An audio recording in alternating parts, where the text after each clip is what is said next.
மரண பயத்தை காட்டும் சிவமலை எங்கிருக்கு வாங்க பார்க்கலாம். திண்டுக்கல் மாவட்டம் ஒட்டன்சத்திரத்திலிருந்து சுமார் 18 கிலோமீட்டரில் அமைஞ்சிருக்கு இந்த கொண்டரங்கி மலை.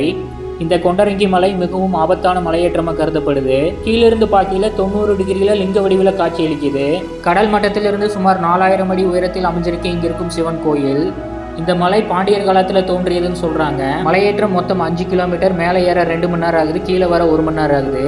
இங்கு மலையேற படிக்கட்டுகள் அமைச்சு கொடுத்துருக்காங்க. பெரும்பாலான பாதைகள் மிகவும் செங்குத்தான பாதைகளாக இருக்குது. மலையேற பாறைகளை படிக்கட்டுகளாக்கி 2 சைடும் பிடிக்க கம்பிகள் நட்டிருக்காங்க. வருடத்தில் 365 நாளும் இந்த மலையேற்றம் ஏற அலோவ் பண்ணுறாங்க. இந்த படிக்கட்டில் ஏறும்போது காற்று பலமாக அடிக்கிறங்காட்டி கீழே விலகிறதுக்கு வாய்ப்பு இருக்குது. அதனால் இந்த மலையேற்றம் மிகவும் ஆபத்தான மலையேற்றமாக கருதப்படுது. சொல்லப்போனால் மகாபாரதத்துக்கு முன்னாடி இருந்ததாகவும் இந்த மலை வருடம் வளர்ந்துட்டே இருக்குன்னு சொல்கிறாங்க. இந்த மலைக்கு நடுவில் அழகான சுனை இருக்குது. அந்த சுனையில் இருக்க நீரையை கொண்டு மேலே இருக்க சிவனுக்கு அபிஷேகம் பண்ணுறாங்க. சிவன் சுயம்பு வடிவில் மல்லிகார்ஜுனேஸ்வரரை காட்சியளிக்கிறாரு.